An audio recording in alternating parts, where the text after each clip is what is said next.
وَلْتَكُن مِّنكُمْ أُمَّةٌ يَدْعُونَ إِلَى الْخَيْرِ وَيَأْمُرُونَ بِالْمَعْرُوفِ وَيَنْهَوْنَ عَنِ الْمُنكَرِ وَأُولَئِكَ هُمُ الْمُفْلِحُونَ.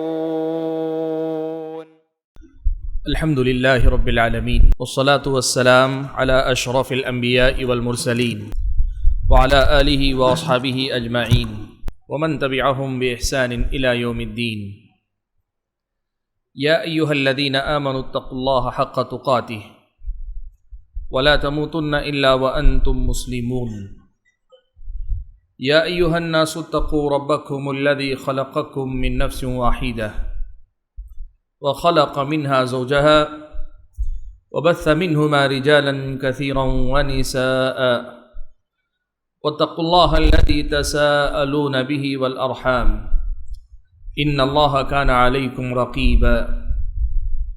يا أيها الذين آمنوا اتقوا الله وقولوا قولا سديدا يصلح لكم أعمالكم ويغفر لكم ذنوبكم ومن يطع الله ورسوله فقد فاز فوزا عظيما. أما بعد فأعوذ بالله من الشيطان الرجيم. بسم الله الرحمن الرحيم. يا أيها الذين آمنوا اتقوا الله ولتنظر نفس ما قدمت لغد واتقوا الله إن الله خبير بما تعملون. ولا تكونوا كالذين نسوا الله فأنساهم أنفسهم أولئك هم الفاسقون. لا يستوي أصحاب النار وأصحاب الجنة أصحاب الجنة هم الفائزون. محترم بزرگوں، نوجوان ساتھیوں اور پردہ نشین خواتین اسلام، ہم اور آپ ایک مسلمان ہونے کی حیثیت سے اس بات کو بخوبی جانتے ہیں، مانتے ہیں کہ ہماری یہ دنیا ہماری اپنی آخرت کی کھیتی ہے. ہم اس دنیا میں محنت کر رہے ہیں، کوشش کر رہے ہیں، حرام و حلال کا فرق سمجھ کر ان کا لحاظ رکھ رہے ہیں، نیکی اور برائی کے فرق کو سمجھ کر نیکی کو اپنا رہے ہیں، برائیوں سے بچنے کی حتی المقدور کوشش کر رہے ہیں. اس لیے کر رہے ہیں کہ ہمیں پتہ ہے کہ اصل میں ہماری یہ دنیا ہماری اور آپ کی تیاری ہے آخرت کے لیے، ہماری اور آپ کی کھیتی ہے کہ جس کا پھل ہمیں آخرت میں ملنے والا ہے. یہی ہمارے اور آپ کے یوم آخرت پر ایمان کا ثمرہ ہے، پھل ہے. ہم یہ مانتے ہیں کہ اللہ تعالیٰ کے سامنے ہم اور آپ کو جواب دہ ہونا ہے، اللہ تعالیٰ کے سامنے جا کے حاضر ہونا ہے، اللہ رب العالمین کے سامنے کھڑے ہونا ہے اور اپنے ہر قول اور فعل کے سلسلے میں جواب دہی کرنی ہے. اسی لیے ہم اور آپ اس دنیا میں جو بھی کرتے ہیں ہماری اور آپ کی نظروں میں اصل مقصود، اصل ہمارا اور آپ کا مطلوب، اصل ہماری اور آپ کی منزل اللہ تبارک و تعالیٰ کے پاس آخرت میں کامیابی ہے. بھائیو، اسی حوالے سے سب سے پہلی بات جو میں آپ کو بتانا چاہوں گا وہ یہ کہ قرآن میں اللہ تبارک و تعالیٰ نے اس دنیا میں ایک مومن کی محنت کو، ایک مومن کی کوشش کو، ایک مومن کی صبح و شام کو، ایک مومن کی مصروفیات کو، اس کے معاملات کو، اس کے معمولات کو اللہ تبارک و تعالیٰ نے کھیتی سے تعبیر کیا ہے.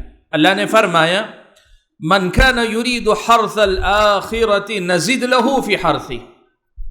جو آدمی آخرت کی کھیتی کرنا چاہتا ہے تو ہم اس کی کھیتی میں اضافہ کرتے ہیں، ہم مزید اسے کھیتی عطا کرتے ہیں، مزید عمل کی توفیق دیتے ہیں یا مزید اجر و ثواب اسے عطا کرتے ہیں. یہ اللہ تبارک و تعالیٰ نے فرمایا ہے. اس آیت میں اللہ تبارک و تعالیٰ نے اس دنیا میں ایک مومن کی جو زندگی ہے، مومن کی صبح و شام ہے، اسے کھیتی سے تعبیر کیا ہے.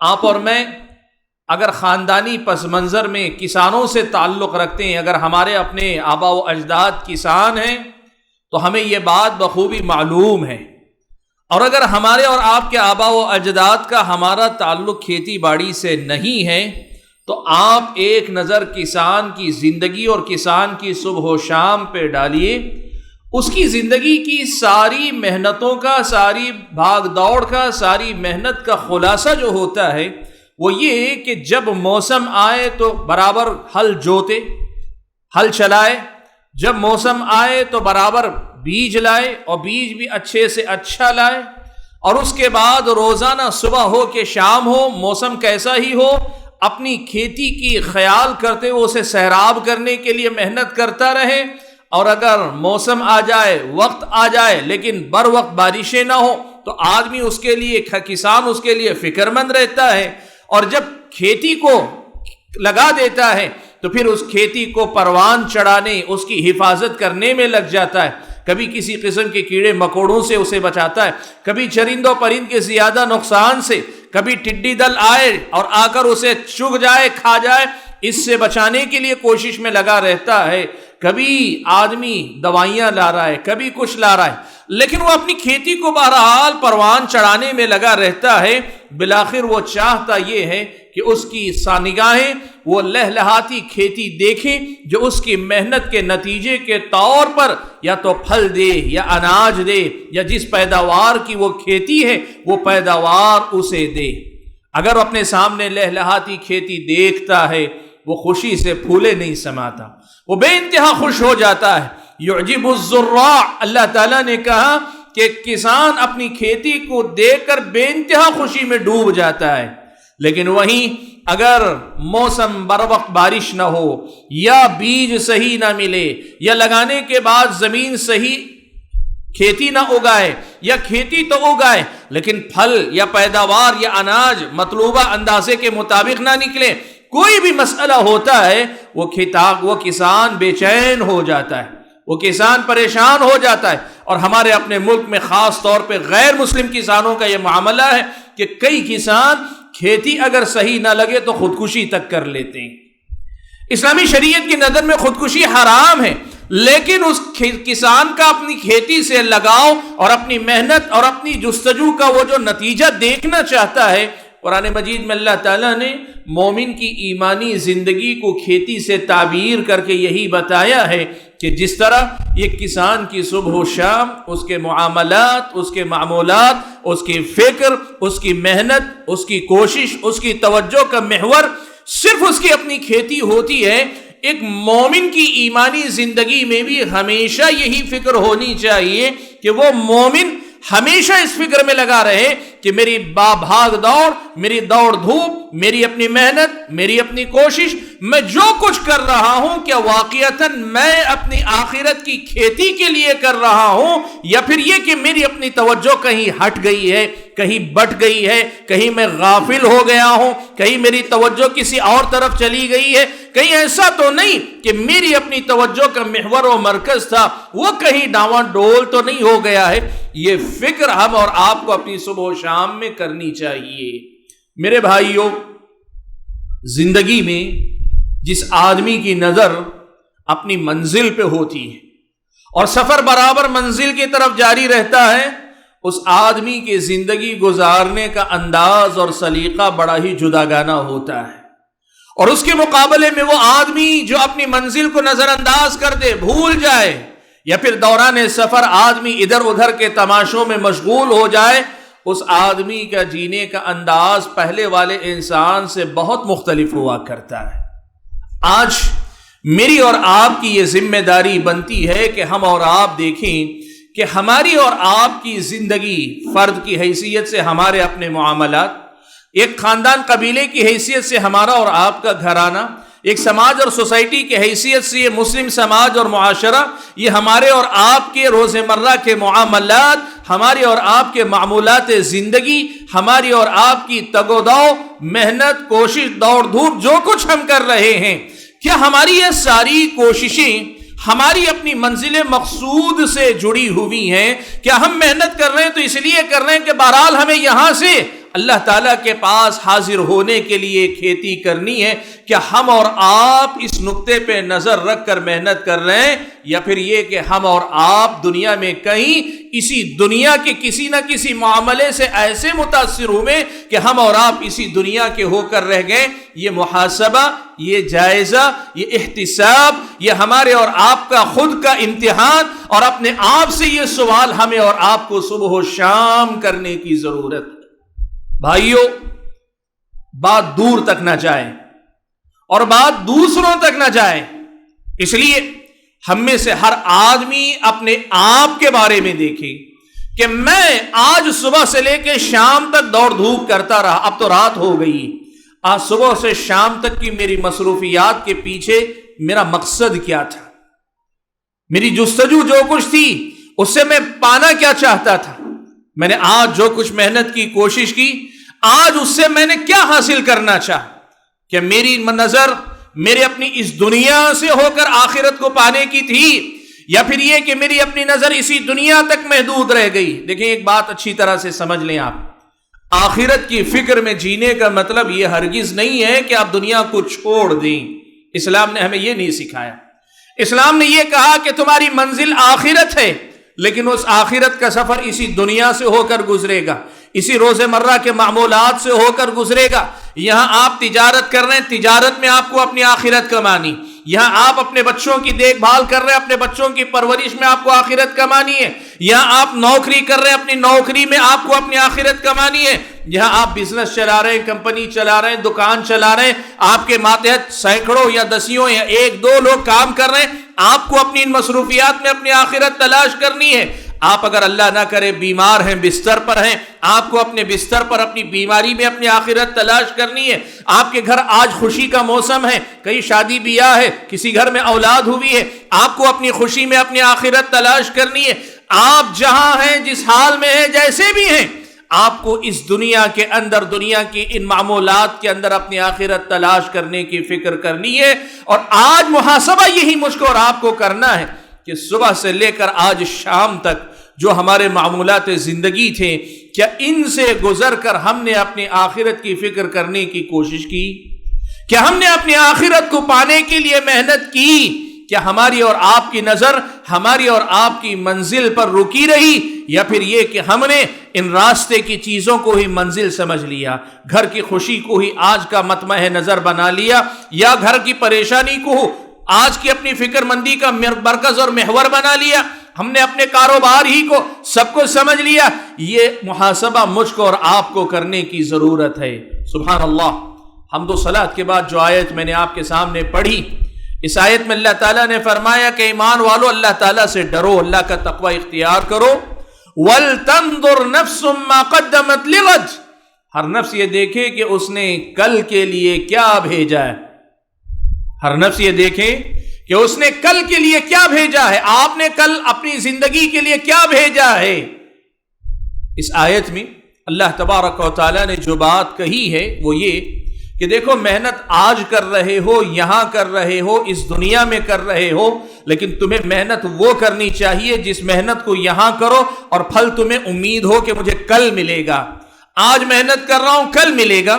جیسے کوئی نوکر مہینہ بھر اپنی نوکری کرتا ہے، اسے معلوم ہے مہینے کے اختتام پر ہی مجھے میری تنخواہ ملے گی۔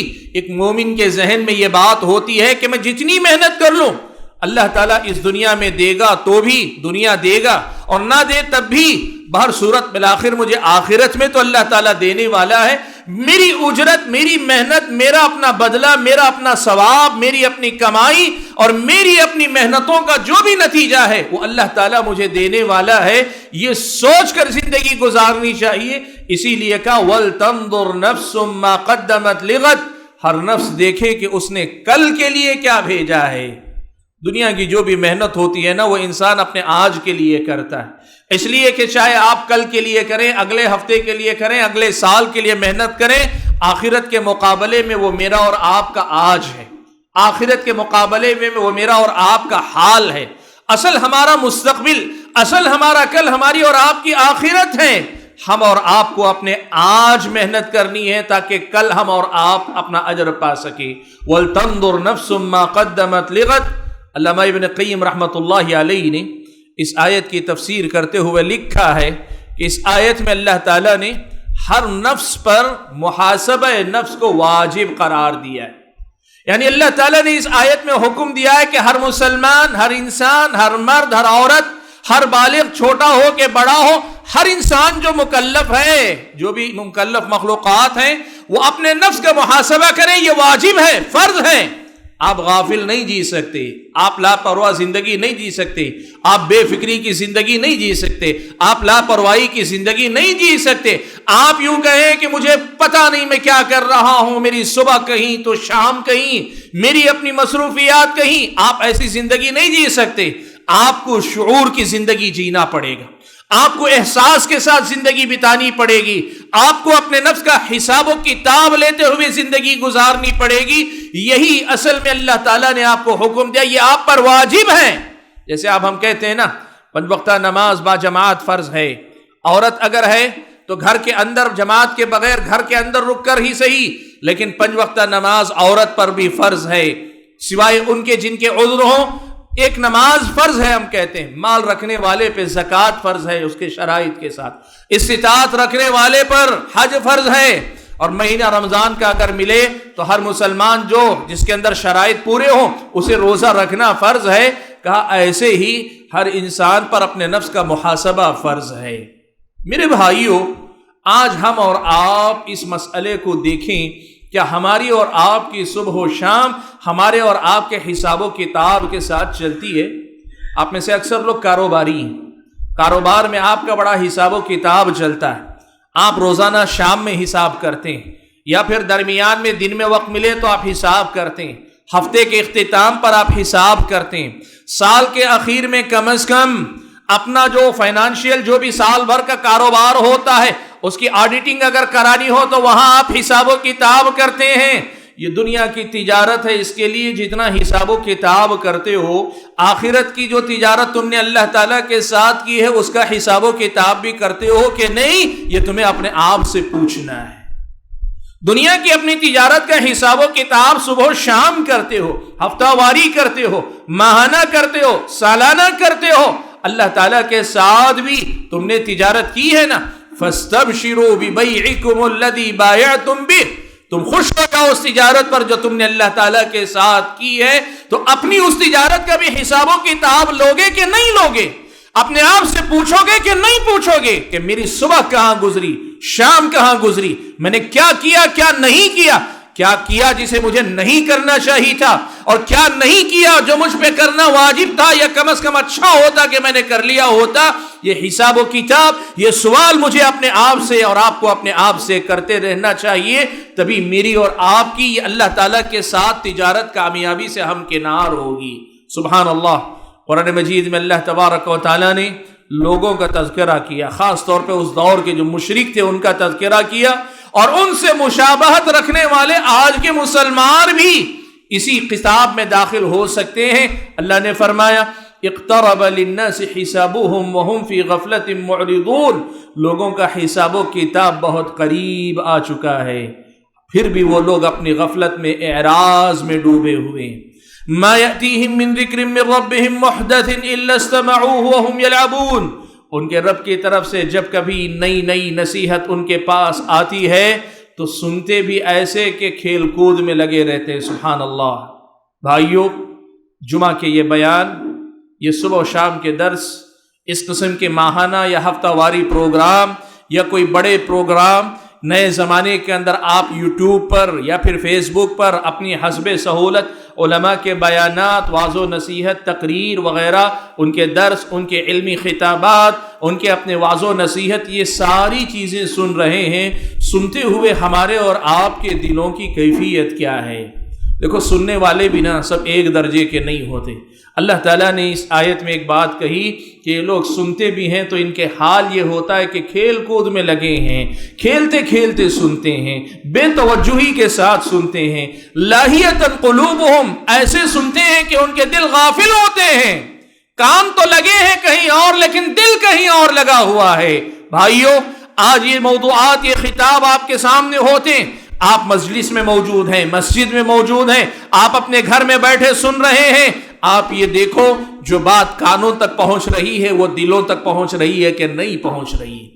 اگر دلوں تک نہیں پہنچ رہی ہے تو پھر یہ آپ کا سننا دراصل سننا نہیں ہے، آپ کا یہ سب کچھ دیکھنا اور سمجھنا دراصل دیکھنا اور سمجھنا نہیں ہے۔ سننا تو وہ ہے جسے آدمی دل کے کانوں سے سنتا ہے۔ اللہ نے فرمایا لوگوں کا حال تو یہ ہے کہ رب کی طرف سے بار بار ان کے پاس نئے نئے انداز میں نصیحت آتی ہے، ہر بار ایک نیا خطاب آتا ہے، ہر بار ایک نیا عنوان آتا ہے، ہر بار ایک نیا پیغام آتا ہے۔ پیغام اسی رب کی طرف سے آتا ہے اور انہی بندوں کی طرف آتا ہے، لیکن ان بندوں کا کمال ہے پیغام بدلتا رہتا ہے لیکن ان کے دلوں کا حال بدلتا نہیں، ان کی کیفیت نہیں بدلتی ہے، ان کے دلوں کے اندر کسی قسم کا کوئی اثر نہیں ہوتا ہے۔ اللہ نے یہ بات قرآن میں جو بات بیان کی یہ بتانے کے لیے کہ اللہ تعالیٰ کے پیغام کا اثر غافل دل نہیں قبول کیا کرتے، اللہ تعالیٰ کی تعلیمات کا اثر غفلت کے مارے انسانوں پہ نہیں ہوتا ہے۔ اللہ تعالیٰ کا پیغام ان دلوں پہ اثر کرتا ہے جو دل اس پیغام کے لیے کھلے رہتے ہیں، جو لوگ اپنے دل و دماغ کو کھول کر اس تڑپ کے ساتھ جستجو کے ساتھ سنتے ہیں، اللہ تبارک و تعالیٰ ان کے دلوں پر اس کتاب کو اثر انداز کرتا ہے۔ سبحان اللہ۔ ہماری اور آپ کی زندگی طرح طرح کے معاملات میں غفلت کی ماری زندگی ہم جیتے ہیں، ہم پر غفلت کی مار پڑی ہوئی ہے بہت سارے لوگوں پر، کسی پر کم کسی پر زیادہ، اور یہ جو غفلت بھی ہے طرح طرح کے نشے میں ڈوبے ہوئے ہم، کسی پر دولت کا نشہ، کسی پر عہدے کا نشہ، کسی پر اپنی خواہشات کا نشہ ہے، کسی پر اپنی کامیابیوں کا نشہ ہے، کسی پر اپنی محرومیوں کا جو افسوس ہے وہ افسوس نشہ بن کر اس کے دل و دماغ پہ مسلط ہے۔ ہمارے اور آپ کے دل و دماغ بالکل اس شرابی کی طرح مست ہیں جو کسی شراب کے نشے میں مست ہوتا ہے۔ شرابی جب نشے میں مست ہوتا ہے، دھت ہوتا ہے، تو جب وہ چال چلتا ہے تو اس کی کیفیت کیا ہوتی ہے؟ ہاتھ کہیں پڑتا ہے، پاؤں کہیں پڑتے ہیں، ہاتھ کہیں پڑتا ہے، پاؤں کہیں پڑتے ہیں، سب کی ہے تجھ کو خبر، اپنی خبر کچھ بھی نہیں۔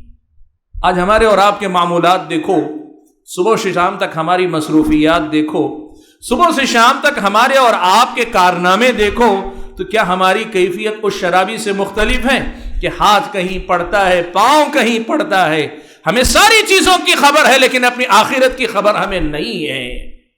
ایسی غفلت والی زندگی اگر ہم اور آپ جئیں گے، یہ اللہ تبارک و تعالیٰ کی طرف سے بہت بڑی سزا ہے میرے بھائیوں۔ دیکھو اس دنیا کے اندر اللہ تعالیٰ کی جو سزائیں آتی ہیں نا، اللہ تعالیٰ کی طرف سے جو سزائیں انسان کو دی جاتی ہیں وہ الگ الگ طرح کی، الگ الگ قسم کی سزائیں جو اللہ تعالیٰ ایک انسان کو دیتا ہے، مختلف سزائیں الگ الگ انداز سے اللہ تبارک و تعالیٰ دیتا ہے۔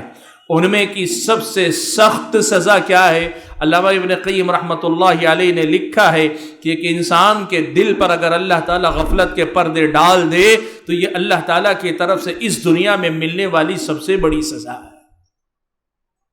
اللہ سزا کے طور پہ مال چھین لے، سزا ہے، صحت چھین لے، بیمار کر دے، سزا ہے، نعمتوں سے محروم کر دے، سزا ہے، تکلیفوں میں مبتلا کر دے، پریشانیوں میں مبتلا کر دے، سزا ہے، زندگی سے چین و سکون چھین لے، سزا ہے، اللہ تبارک و تعالیٰ جان لے ہماری ختم ہو جائے، سزا ہے۔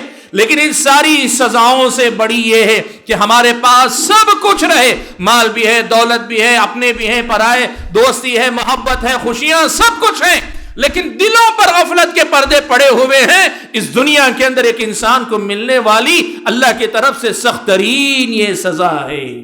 اور آج اگر میں اور آپ کسی نہ کسی درجے میں غفلت کے مارے ہیں تو اس سزا کے ہم اور آپ کہیں نہ کہیں شکار ہیں۔ میرے بھائیو، اللہ تعالیٰ نے یہ بات بہت پہلے بتائی تھی، سکھائی تھی، سمجھائی تھی، اللہ نے متنبہ کیا تھا، اللہ نے کہا تھا وَلَا تَكُونُوا كَالَّذِينَ نَسُوا اللَّهَ وَلَا تَكُونُوا كَالَّذِينَ نَسُوا اللَّهَ، تم لوگ ایسے مت بن جاؤ، ان لوگوں جیسے مت ہو جاؤ جو اللہ تعالیٰ کو بھول گئے، جو اللہ کو بھول گئے۔ تو اللہ نے کیا کیا؟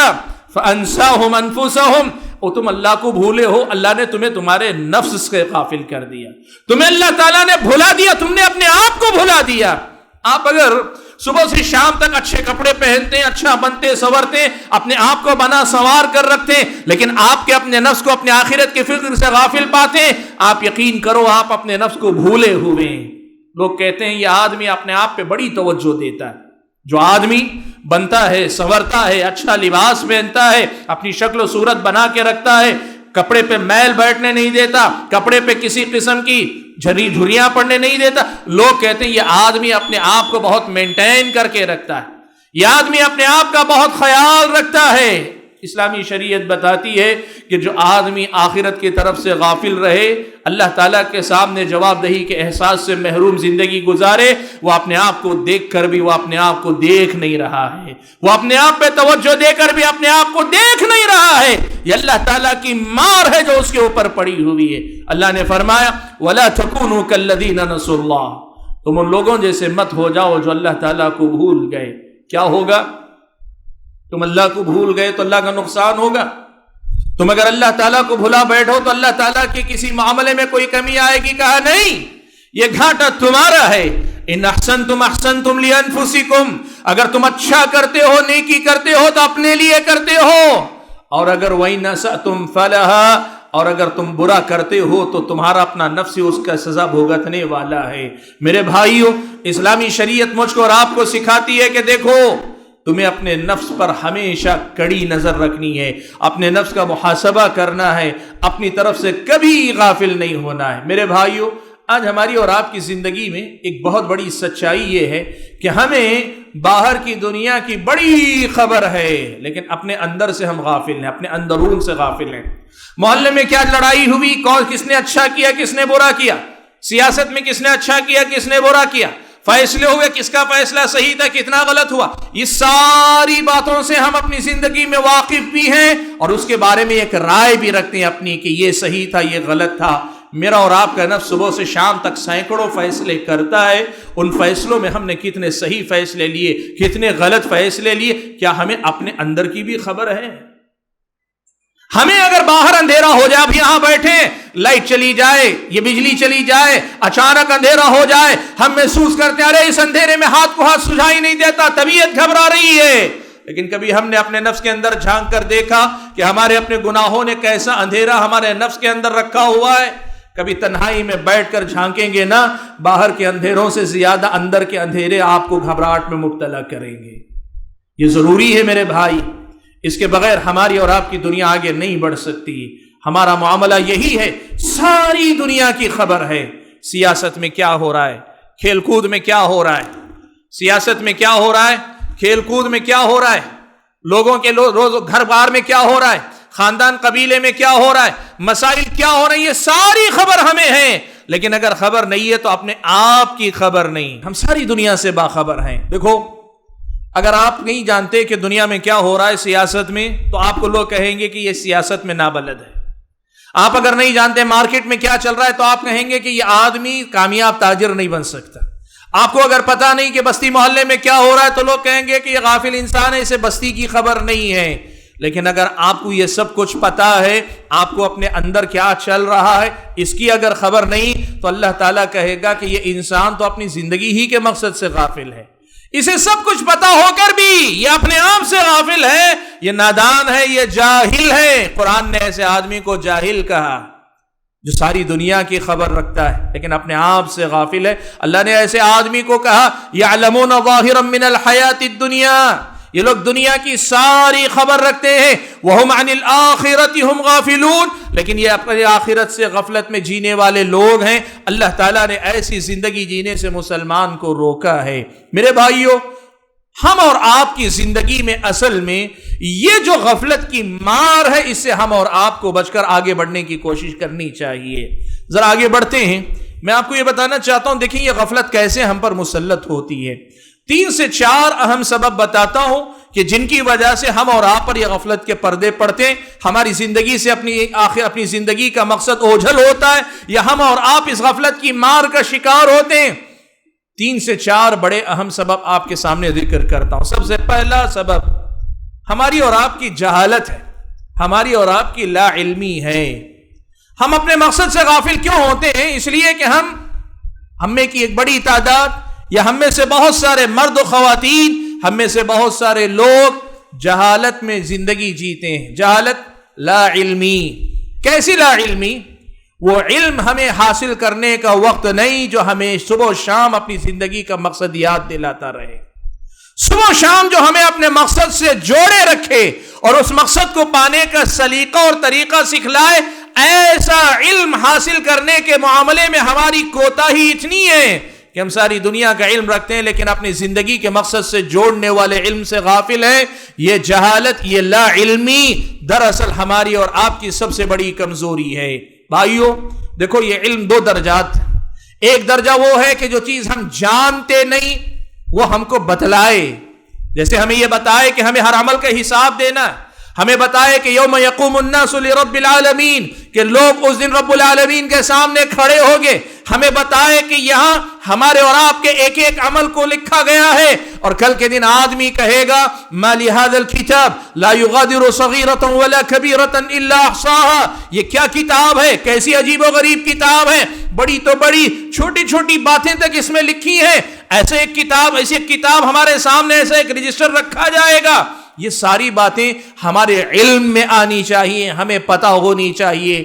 اور علم کا دوسرا درجہ وہ ہے جو ہمیں یاد دہانی کرواتا رہے. وَذَكِّرْ فَإِنَّ الذِّكْرَى تَنفَعُ الْمُؤْمِنِينَ.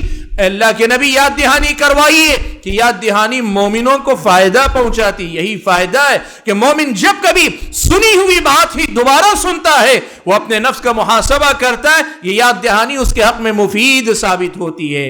اس کا مطلب یہ ہوا بھائیو، حصول علم کا سلسلہ، تحصیل علم کا سلسلہ، دین سیکھنے کا سلسلہ مرتے دم تک جاری رہنا چاہیے. اس لیے کہ اگر ہم نہیں جانتے تو وہ ہماری جانکاری کا سبب بنتا ہے، اور اگر ہم پہلے سے جانتے ہیں تو ہماری یاد دہانی کا سبب بنتا ہے. اور ہماری اور آپ کی زندگی بغیر اس کے اگر گزرے گی تو وہ جہالت والی زندگی ہوگی.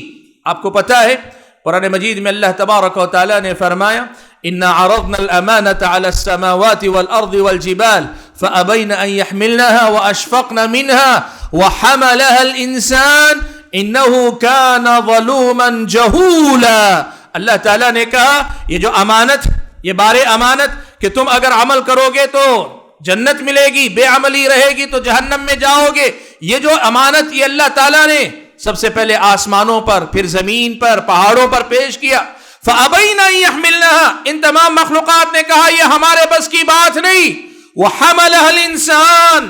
لیکن انسان نے ذمہ داری کو قبول کیا. اب ذمہ داری کو قبول کرنے کے بعد اس انسان کا ماجرا ہے یہ ہے کہ انہو کان ظلوما جہولا. لینے کو تو اس نے ذمہ داری لے لی، لیکن ان میں کے اکثر انجام کار خود پہ ظلم کرنے والے اور اپنے آپ کو جہالت کے درجے میں رکھنے والے ہی ثابت ہوتے ہیں. سبحان اللہ. حضرت ابن عباس رضی اللہ تعالیٰ عنہما ایک بات کہا کرتے تھے، کہتے تھے کل من عصى اللہ فهو جاہل. جو بھی اللہ تعالیٰ کی نافرمانی کرتا ہے، گناہ کرتا ہے، وہ جاہل ہے. اس لیے کہ اگر علم والا ہوتا، واقعی جانکار ہوتا تو اللہ تعالیٰ کی نافرمانی کبھی نہیں کرتا.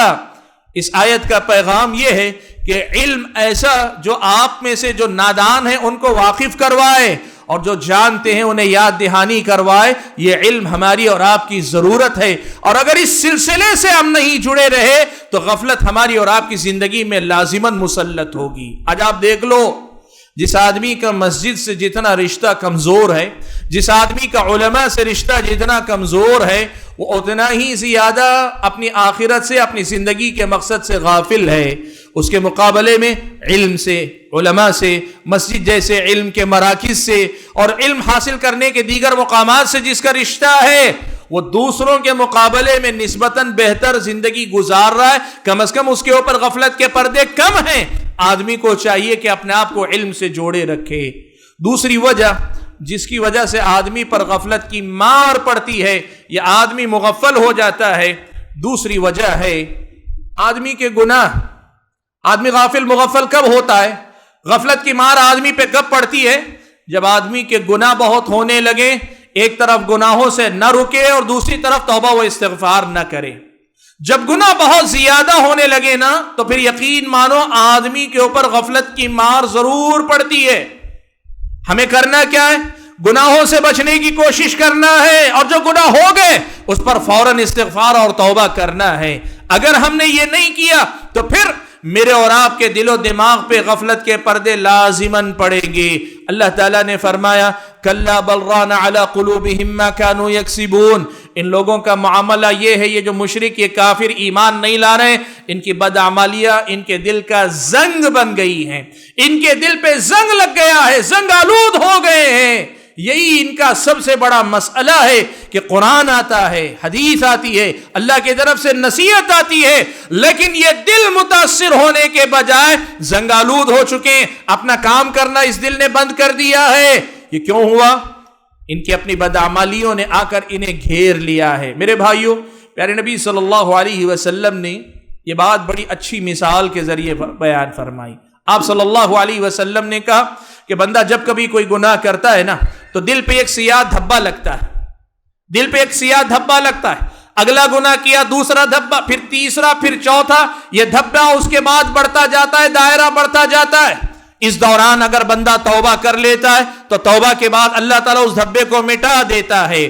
اب یہ تو آدمی گناہوں سے بچے اور توبہ کرے، یہ دل دھبے تو لگتے ہیں لیکن یہ دل پھر بھی زندہ رہتا، اپنا کام کر رہا ہوتا ہے، وہ دھڑکتا ہے، عذاب کی بات پہ ڈرتا ہے، انعام کی بات پہ شوق پیدا ہوتا ہے، اس دل کو اپنا کام کرنے میں آسانی ہوتی ہے۔ لیکن اگر گناہ پہ گناہ، گناہ پہ گناہ، گناہ پہ گناہ اور توبہ کی طرف سے، استغفار کی طرف سے غفلت رہتی ہے، نبی علیہ الصلوۃ والسلام نے کہا کہ یہ دھبے پھر سارے دل کو گھیر لیتے ہیں اور سارا دل بالکل کیسے کالا کلوٹا ہو جاتا ہے اور الٹے لوٹے کی طرح ہو جاتا ہے، کلکوزی مجخیہ۔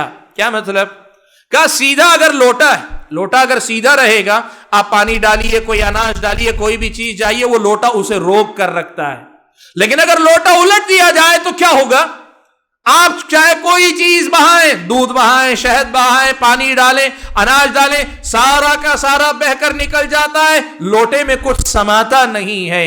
نبی علیہ الصلوۃ والسلام نے کہا گناہ پہ گناہ، گناہ پہ گناہ کر کے اگر دل پہ دھبے لگتے جائیں اور آدمی کا دل سنگالود ہو جائے تو پھر اس کی مثال الٹے پیالے یا الٹے لوٹے کے مانند ہو جاتی ہے، پھر اسے نہ نیکی نیکی لگتی ہے، نہ برائی برائی لگتی ہے۔ یہ غفلت کی مار ہے کہ آدمی کو اچھائی اور برائی کا فرق معلوم نہ ہو، یا پھر آدمی نیکی کرتے ہوئے مزہ نہ محسوس کرے، گناہ کرتے ہوئے ڈر نہ محسوس کرے۔ یہ اللہ تعالیٰ کی طرف سے غفلت کی مار ہے میرے بھائی۔ لا یعرف معروفا ولا ینکر منکرا، نیکی کو نہیں پہچانتا، برائی کا انکار نہیں کر پاتا، تو یہ اللہ تعالیٰ کی طرف سے غفلت کی مار ہے، یہ گناہوں کی سزا۔ اس لیے کرنا کیا؟ غفلت سے بچنا چاہتے ہو، سب سے پہلے گناہوں سے بچو، اپنے آپ کو بچاؤ۔ گناہوں سے بچو گے تو پھر ہوگا کیا؟ جو گناہ پھر بھی ہو جاتے ہیں توبہ و استغفار سے وہ معاف کر دیے جائیں گے، اللہ تعالیٰ ان کو صاف کر دے گا، ہمارا اور آپ کا دل زندہ ہوگا، دھڑکتا ہوگا، وہ اپنا کام انجام دے گا۔ اور آدمی کا دل ہی اصل میں فیصلے لیتا ہے، آدمی کا دل ہی اصل میں انسان کو خیر یا شر کی طرف ڈھکیلنے کا سبب بنتا ہے۔ اس دل کی حفاظت کرو اگر غفلت کی مار نہیں مکھانا چاہتے ہو۔ بھائیوں، آدمی غفلت کا شکار کیسے ہوتا ہے؟ اس کا تیسرا ایک دروازہ ہے جہاں سے آدمی غافل ہوتا ہے، وہ کیا ہے؟ دیکھو، بہت ساری دنیا کے اندر جائز اور حلال چیزیں، مباح چیزیں، آدمی کو چاہیے کہ یہ مباح اور حلال چیزیں بھی ایک حد تک ہی استعمال کرے۔ ضرورت سے زیادہ اگر کوئی آدمی ایسی مباح چیزوں میں ڈوب جاتا ہے تو کئی مرتبہ حد سے بڑی ہوئی یہ مصروفیات آدمی کو غافل کر دیتی ہیں۔ اہل علم نے لکھا، علامہ ابن قیم نے لکھا، فضیل ابن عیاض رحمۃ اللہ علیہ کا بھی اثر، دیگر اہل علم کے بھی اقوال ہیں، کا 4 چیزیں ایسی ہیں کہ جب وہ حد سے بڑھ جاتی ہیں تو آدمی کے دل پر غفلت کے پردے پڑ جاتے ہیں، آدمی غافل ہو جاتا ہے۔ 4 چیزیں ہیں اگر آدمی کے دل پہ مسلط ہو تو آدمی غافل ہو جاتا ہے۔ وہ کیا ہیں؟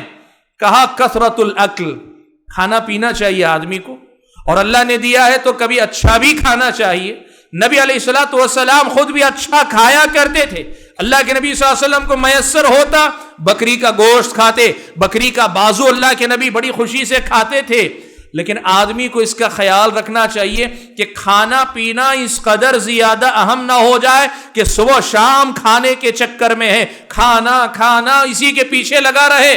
زیادہ کھانا، زیادہ سونا، زیادہ بات چیت کرنا اور زیادہ لوگوں کے اندر اپنے آپ کو میل جول میں لوگوں کے اندر اٹھنے بیٹھنے والا بکثرت بنا لینا، یہ 4 باتیں جب حد سے زیادہ ہوتی ہیں آدمی کے دل پہ غفلت کے پردے پڑ جاتے ہیں۔ میرے بھائیوں، آج ہماری اور آپ کی زندگی کی ایک بہت بڑی سچائی ہے یہ کہ ہمیں باتوں کے لیے مجلسیں چاہیے.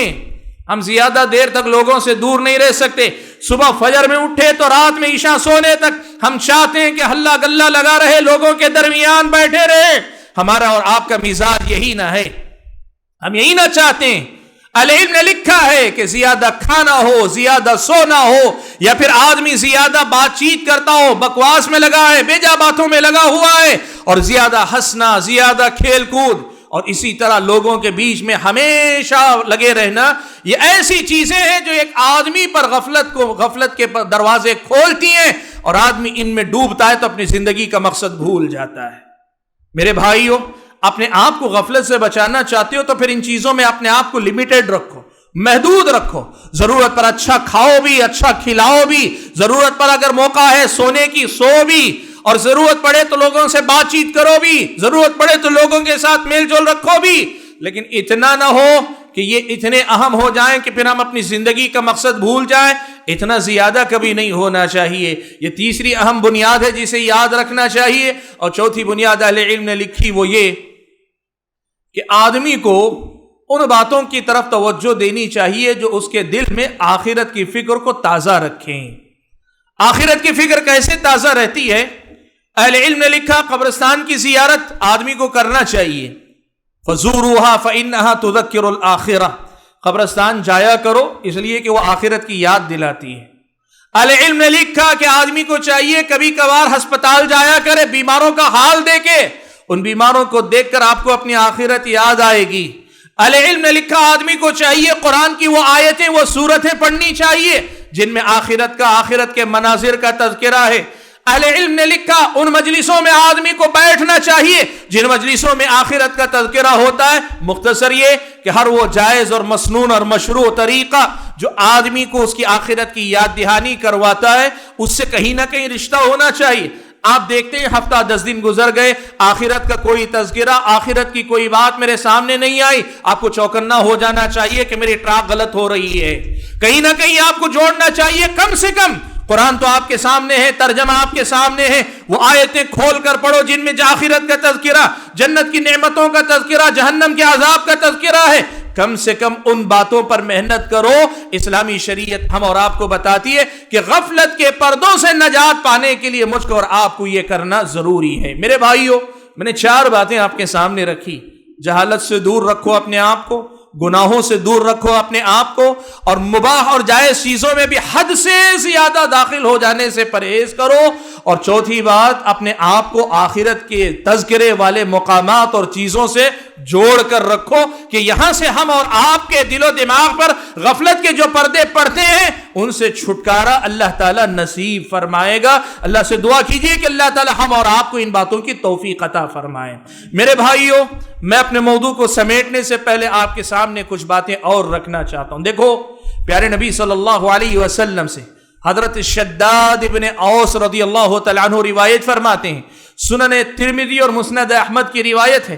اللہ کے نبی صلی اللہ علیہ وسلم نے فرمایا, آپ صلی اللہ علیہ وسلم نے کہا, الکیس من دان نفسہ وعمل لما بعد الموت. اللہ کے نبی نے فرمایا عقل مند انسان وہ ہے جو اپنے نفس کا حساب و کتاب لیتا رہے اور عمل اپنی موت کے بعد والے مرحلے کے لیے کرتا رہے. سبحان اللہ, دنیا میں عقل مندی کے بڑے پیمانے. جو تاجر دوسروں کے سے زیادہ چالاکی سے بزنس کرنا جانتا ہے, لوگ کہتے ہیں بڑا عقل مند تاجر ہے. کوئی آدمی سیاست میں بہت زیادہ چالاک کہ سب کو مات دے کر سب سے اونچی کرسی پہ پہنچ جائے, لوگ کہتے ہیں بڑا چالاک آدمی ہے کہ اپنی چالاکی سے سب کو مات دے دی. طالب علم اگر بہت اچھا ہو تو استاذ تعریف کرتا ہے طلبہ میں سب سے ذہین ہے, فلاں ہے. ہمارے پاس عقل مندی کے کئی معیار ہیں. نبی علیہ الصلوۃ والسلام کہتے ہیں عقل مند وہ ہے جو اپنے نفس کا محاسبہ کرے اور موت کے بعد کی تیاری اس دنیا کے اندر کر لے, وہی اصل میں عقل مند ہے. نبی علیہ الصلوۃ والسلام نے یہ بات بیان فرمائی. اسی لیے آپ دیکھیں سلف صالحین کی زندگیاں آپ کو نظر آئے گی کہ وہ کبھی اپنے نفس کی طرف سے غافل نہیں رہا کرتے تھے. آپ نے سنا ہے کہ ایک مرتبہ حضرت عمر حضرت ابو بکر سے ملاقات کے لیے ان کے گھر گئے تو دیکھا کہ حضرت ابو بکر اپنی زبان پکڑے ہوئے اور اس کو کھینچ رہے ہیں جس سے وہ زبان کو تکلیف ہو. حضرت ابو بکر سے حضرت عمر نے پوچھا کہ یہ کیا ماجرا ہے؟ کہا ان ھذا اوردنی الموارد، کہا عمر اسی زبان نے مجھے بہت سارے ہلاکت کے مقاموں تک پہنچایا ہے۔ کیا مطلب میرے بھائی اس جملے کا؟ اس جملے کا مطلب یہ کہ ابو بکر تنہا بیٹھے ہیں تو سوچ رہے ہیں کہ میں نے اپنی زبان سے اب تک کیا کچھ کہا ہے، اور انہیں جو بھی یاد آ رہا ہے کہ یہاں شاید زبان نہیں کھولنی چاہیے تھی، یہاں شاید اپنی زبان کو قابو میں رکھنا چاہیے تھا، اس پر اپنی زبان کی سرزنش کر رہے ہیں، اپنی زبان کو ڈانٹ رہے ہیں، ڈپٹ رہے ہیں۔ یہ حضرت ابو بکر صدیق کا نمونہ ہے۔ حضرت انس فرماتے ہیں میں حضرت عمر کے ساتھ ایک مرتبہ چلا جا رہا، مدینے کی گلیوں میں چلا جا رہا تھا کہ اچانک عمر نے کہا کہ رکو یہیں، میں اپنی ضرورت پوری کر کے آتا ہوں۔ ہم اور آپ کیا سمجھیں گے؟ استنجا کی ضرورت ہوگی، اس کے لیے گئے ہیں۔ حضرت انس نے بھی وہی سمجھا۔ کافی دیر ہو گئی، حضرت عمر نہیں لوٹے تو ان کے اندر تجسس پیدا ہوا، دیکھنے کے لیے گئے تو دیکھا کہ ایک دیوار کے پیچھے حضرت عمر ہیں اور کھڑے ہوئے اپنے آپ سے گفتگو کر رہے ہیں، اپنے آپ سے بات کر رہے ہیں، کہہ رہے ہیں کہ عمر ابن الخطاب امیر المؤمنین، کہہ رہے ہیں کہ عمر، خطاب کے بیٹے عمر امیر المؤمنین بن گئے ہو۔ اپنے آپ کو یاد دلاتے ہوئے کہتے ہیں کہ واللہ لتتقین یا ابن الخطاب، اے خطاب کے بیٹے اللہ کے تقوی میں زندگی گزارو، ورنہ یہ بھی یاد رکھو کہ جس رب نے امیر المؤمنین بنایا وہ تمہیں عذاب بھی دے سکتا ہے۔ اہل علم نے لکھا کہ غالباً حضرت عمر حضرت انس کے ساتھ چل رہے تھے، ان کے دل میں یہ احساس پیدا ہوا کہ لوگ مجھے امیر المومنین کہتے ہیں۔ حضرت عمر نے اپنے نفس کی اصلاح کی، اپنے آپ کا حساب لیا، غافل نہیں رہے اپنے نفس کی طرف سے۔ آج ہم میں سے کتنے لوگ ہیں جن کو ان کا نفس دھوکہ دیتا ہے، غرور میں مبتلا کرتے ہو، تم وہ ہو، تم وہ ہو، تم فلاں ہو، تم نے تو یہ کیا ہے، تم سے تو وہ کارنامہ ہوا، تم کو تو لوگ یہ کہتے ہیں، لوگ یہ سمجھتے ہیں۔ نفس کتنے دھوکے مجھ کو اور آپ کو نہیں دیتا۔ سوال یہ ہے کہ کیا ہم اپنے نفس کے اس دھوکے سے چوکنا ہے جیسے حضرت عمر چوکنا تھے؟ کہ اپنی ضرورت پوری کر کے آتا ہوں۔ ان کی ضرورت کیا تھی؟ استنجا یا قضاء حاجت کا مسئلہ نہیں تھا، وہ اپنے نفس کی تربیت کرنا چاہتے تھے، اپنے آپ کو یاد دلانا چاہتے تھے۔ میرے بھائیو، اسی لیے میمون ابن مہران رحمت اللہ علیہ کہا کرتے تھے کہ ایک آدمی کو اپنے نفس کے ساتھ ویسے ہی محاسبہ کرتے رہنا چاہیے جیسے خیانت کرنے والے پارٹنر پہ نظر رکھتا ہے۔ اپنے نفس پر ویسے ہی نظر رکھنی چاہیے جیسے کسی خیانت کرنے والے خائن پارٹنر سے آپ کا معاملہ ہو جائے۔ آپ نے پارٹنرشپ کر لی، اب جھیلنا ہے، لیکن سامنے والا پارٹنر جو ہے وہ دھوکے باز ہے، تو آپ کیا کریں گے؟ اس کے بھروسے چھوڑ دیں گے؟ نہیں نا، آپ پورا حساب لیتے ہیں، پورا حساب و کتاب چیک کرتے ہیں، آگے سے بھی نظر، پیچھے سے بھی نظر، اور ممکن ہوا تو لوگ کیا کرتے ہیں، کام کرنے والے عملے ہی میں سے کسی سے پوچھ لیتے کیا ہوا، کیا نہیں ہوا، کتنا ہوا، کم ہوا، زیادہ ہوا۔ کہا اپنے نفس کا ویسے ہی محاسبہ کرو، نفس پہ ویسی ہی نظر رکھو جیسی نظر اپنے خیانت کرنے والے پارٹنر پہ تم رکھا کرتے ہو۔ میرے بھائیو، جو بات میں آپ کو یاد دلانا چاہتا ہوں وہ بات بہت چھوٹی سی ہے، لیکن اگر اللہ تعالیٰ توفیق نہ دے تو بہت بڑی ہے۔ اور وہ بات کیا ہے؟ غفلت کے پردے اپنے دل و دماغ سے چاک کر کے ہٹاؤ غفلت کے یہ پردے، اور اس غفلت کی زندگی سے باہر آؤ، شعوری زندگی گزارو، احساس کے ساتھ زندگی گزارو، اپنی آخرت کو یاد رکھو، اپنے نفس پہ نظر رکھو، باہر سے زیادہ اندر کی خبر رکھو۔ باہر جو چلتا ہے، بسا اوقات ہمارا کوئی بگڑتا نہیں، کچھ بنتا نہیں باہر جو چلتا ہے، لیکن ہمارے اندر جو کچھ چلتا ہے اس سے ہمارا بنتا بھی ہے، بگڑتا بھی ہے۔ جہاں ہمارا نفع و نقصان ہو، عقل مندی یہی نہ ہے کہ اس کی طرف توجہ دیں، یہ تو نادانی ہوگی کہ جہاں بننے بگڑنے کا معاملہ ہے اس سے غافل ہو جائیں، اور جہاں کچھ بنتا بگڑتا نہیں اس دنیا کے پیچھے لگے رہیں۔ خاص طور پر اس موبائل نے آج صبح سے شام تک ہمیں اتنا مشغول کیا ہوا ہے، فیس بک نے اور اس طرح سے دیگر ذرائع نے، یوٹیوب وغیرہ نے اس قدر ہمیں غافل کیا کہ ساری دنیا سے باخبر ہے، لیکن اپنے نفس کی طرف سے اتنے ہی غافل ہوتے جا رہے ہیں۔ بھائیو، ضرورت اس بات کی ہے کہ غفلت کے ان پردوں کو اٹھا کر پھینک دو، غفلت کے ان پردوں کو چاک کر دو، اپنے آپ پر نظر رکھو، اپنے نفس پر نظر رکھو، اپنے معمولات زندگی کا محاسبہ کرو، اپنی صبح و شام کی مصروفیات پہ نظر رکھو۔